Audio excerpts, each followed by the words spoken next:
Hello, we at Lertzima Sales would like to take this opportunity to share with you the necessary foundations of plant care for a successful garden center program. Proper plant care is the #1 thing you can do to reduce shrink. You are going to invite traffic to your cash register through your greenhouse. Plant care makes or breaks your garden center plan. We want to walk you through the basics of plant care, from preparation for delivery to unloading the racks to proper watering and display organization for sun and shade-loving plants. When you place your order, you need to schedule time to prepare your display to make room for your coming order.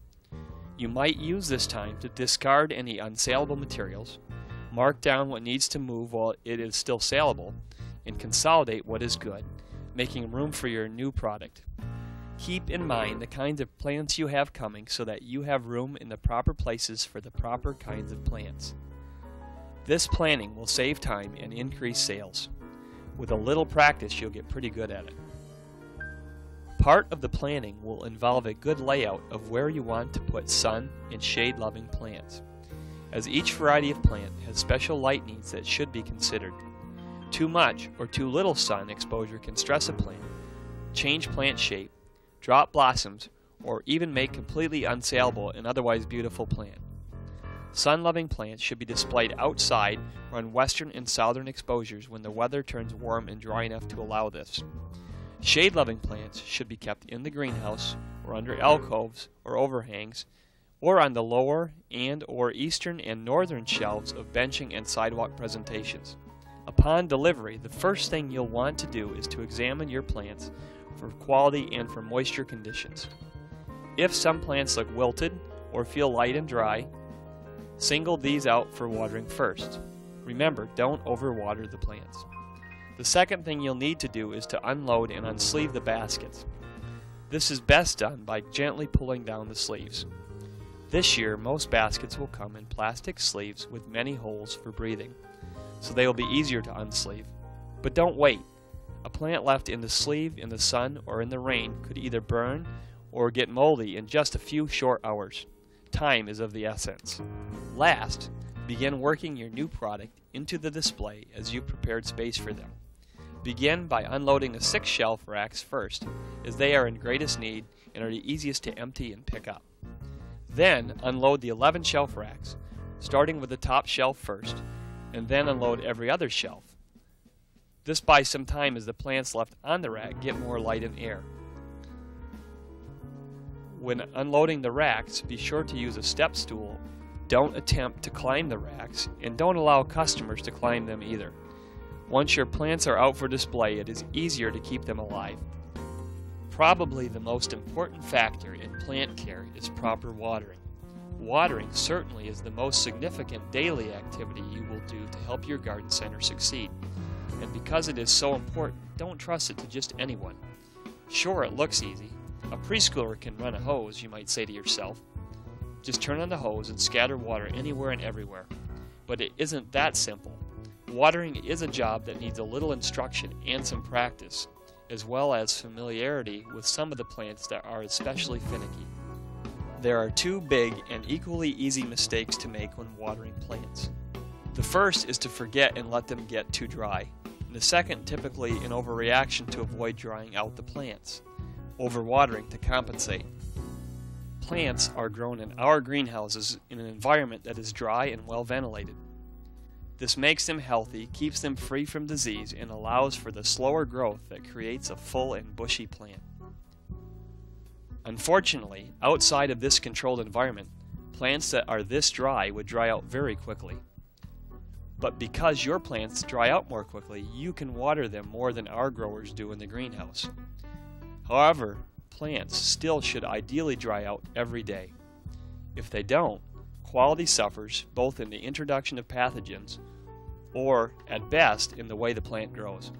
Disease issues like mold and rotting can quickly set in, as seen here. Or you can get unsightly growth where the plant shoots straight up and doesn't branch like these petunias. If plants like impatiens start wilting, they need water very soon. However, overwatering will cause its own problems with these same plants as well. If you can squeeze moisture out from the pack or the dirt, or if you have water standing in the trays, it is a sure sign that you have excess hydration.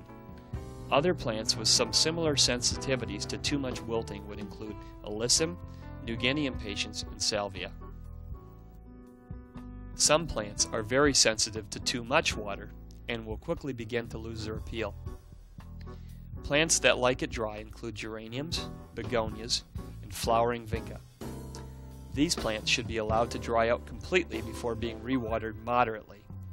As you can see, these plants merely start to curl their leaves when they get bone dry. Bone dry keeps these plants from rotting, but they shouldn't be left this way indefinitely. Once they get to this dry stage, then water these plants moderately. For all other varieties of plants, you merely need to avoid either extreme of too dry or too wet. For all watering, keep an eye on the weather.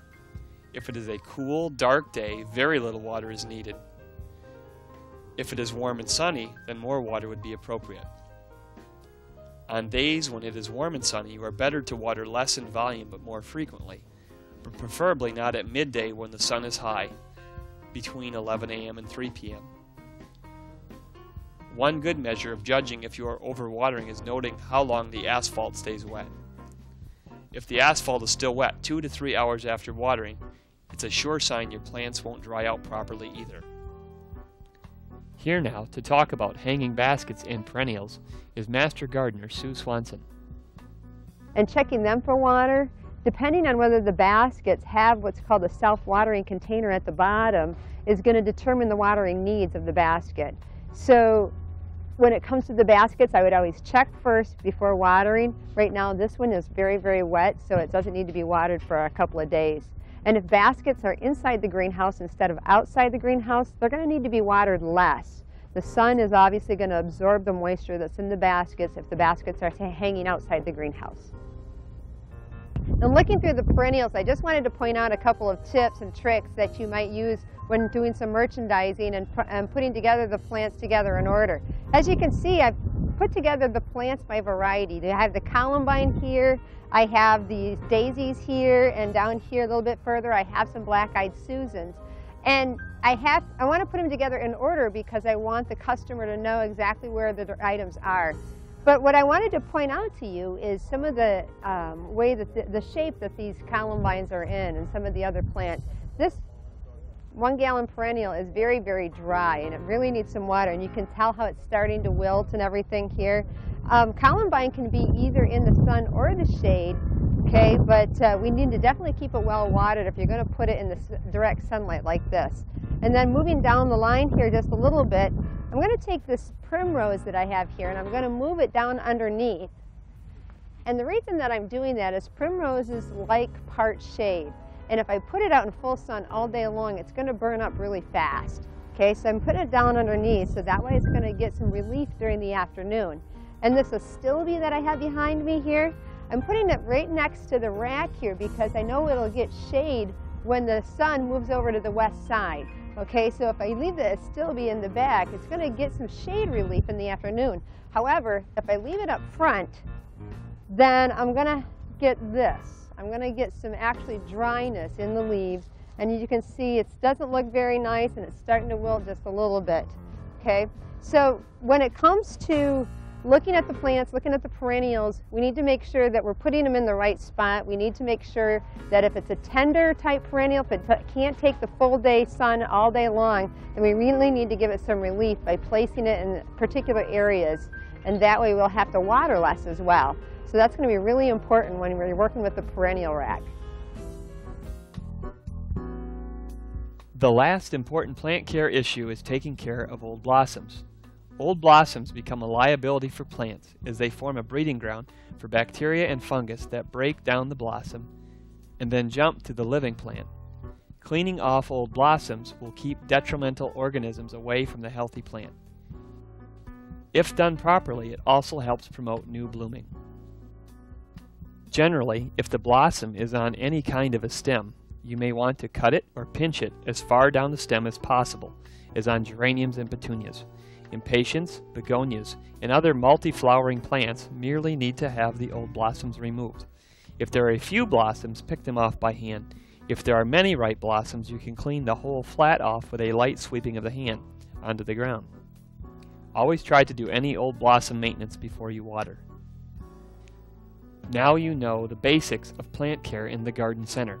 If you follow these tips, you should have success in reducing shrink, helping make your garden center stand out above your competition.